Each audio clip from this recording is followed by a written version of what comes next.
I never check my school email anymore. Not after what happened that night in my bedroom 3 years ago. It was just another boring Tuesday evening. I was 16, scrolling through endless school announcements when an email caught my eye. Summer internship, immediate interview required. The salary numbers made my heart skip a beat. Way too good for a high school student, but hey, maybe I got lucky. Looking back, I should have known better. I clicked the link at the bottom of the email. My screen went white. Just white. The loading bar stuck halfway, like something was thinking, waiting. After a few refreshes, I closed it and went to bed. That's when the weird stuff started. My laptop began acting strange the next day.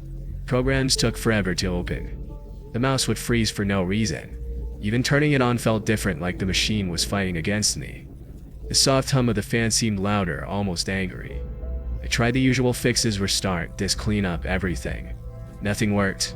So I switched to my mom's computer in the basement, leaving my laptop shut on my desk. But it didn't want to be ignored. When I finally turned it back on, an error message popped up. Bold red text against white, Yara, or ER or OR. Every time I clicked the X, another one appeared. Then another. And another. My cursor was trapped inside the window, like something had taken control. My hands were shaking as I hit Ctrl to DT over and over until it finally responded. That should have been the end of it. But a few days later, another email arrived. OPNTHISNOW. I deleted it immediately. Big mistake. The words glowed in the darkness of my bedroom. My heart was pounding so hard I could barely breathe. Another email arrived as I watched, same subject line, OPNTHESNOW. This time I did. Inside was a folder full of videos. It was me, through my webcam, just sitting there using my laptop, doing private things nobody should have seen. But the last video, that's what still keeps me up at night. It was filmed from inside of and riding past my house. The camera focused on my bedroom window where you could see me sitting at my desk. But it was the laughter in the background that made me sick. Deep, distorted, barely human. Like something crawling up from the depths of the internet. It was also a text file. Just my address. Nothing else.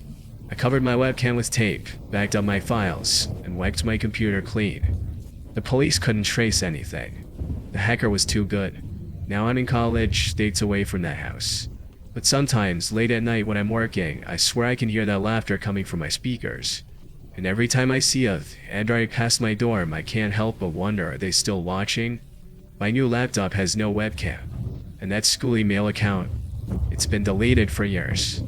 Some doors, once opened, can never be fully closed.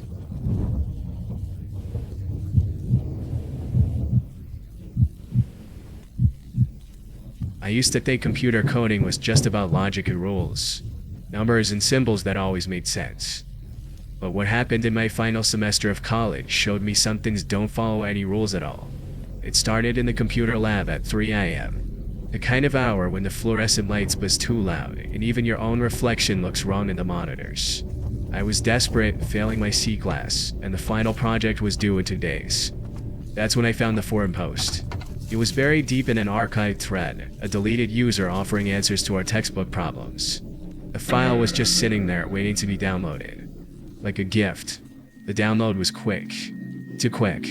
The compressed folder appeared on my desktop with a soft chime that seemed to echo in the empty lab. But inside was another folder, password protected, with a simple text file named README. The instructions were short: run file run. exe for password. I remember my cursor hovering over that executable file. The screen's glow felt different somehow, like it was watching me make this decision. I clicked it. For a split second, a black window flashed on my screen. No text, no message. Just darkness. Then nothing. I tried running it again. And again. Each time, that same flicker of darkness. Like something blinking at me. Finally, I gave up and dragged everything to the recycle bin.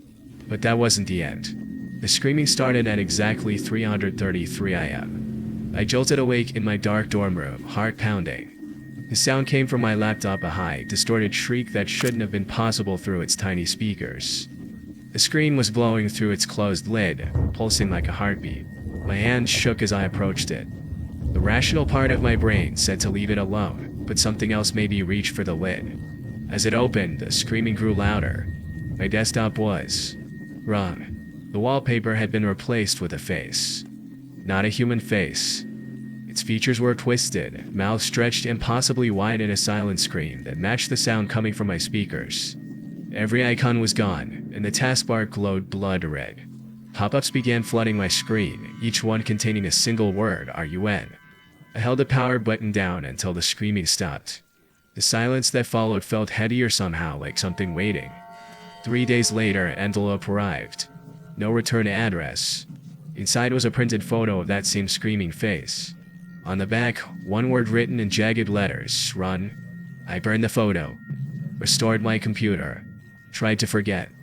But sometimes, exactly at 3:33 AM, my laptop turns itself on. The screen glows through the lid for exactly 1 second. Like something checking if I'm still here. That file wasn't named run because it was a command to execute. It was a warning.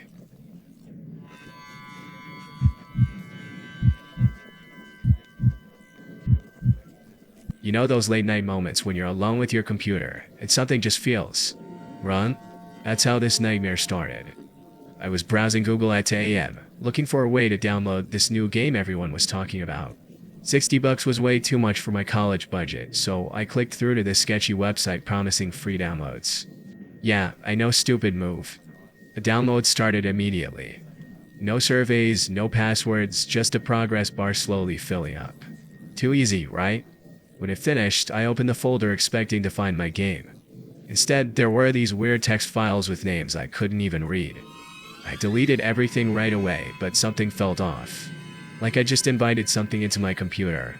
That's when the music started. It was subtle at first. Random sound effects. Short bursts of cartoonish tunes playing in the background. I'd be typing an essay at 3 AM and suddenly hear this twisted version of an ice cream truck jingle.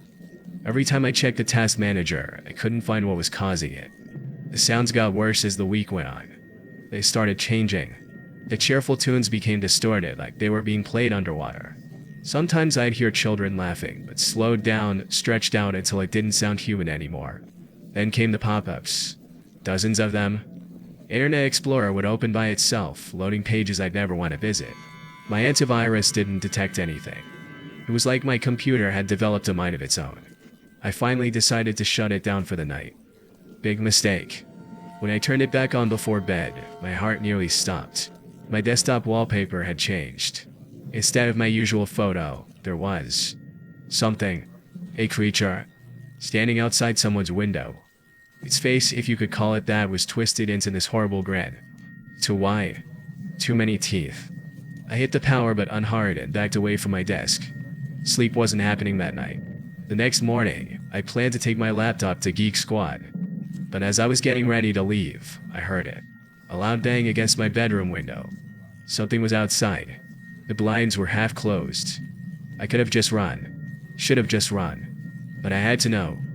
I grabbed my phone for light and slowly turned the rod to open the blinds. There it was, taped to my second floor window. The same image. The same creature. The same impossible grin. I ran to get my dad. He grabbed his gun and stormed outside, yelling threats into the darkness. We never found out who or what put that picture there. The Geek Squad guys found dozens of malware programs buried in my system. They said the virus probably came from that game download, opening a backdoor for someone to mess with my computer. But here's the thing they couldn't explain: all those text files I deleted. When they recovered my hard drive, every single one was filled with the same two words over and over: look outside. I still keep my blinds closed at night. And sometimes when I'm alone in my room, I swear I can hear that distorted ice cream truck music playing faintly in the distance. Some games aren't worth playing, even if they're free.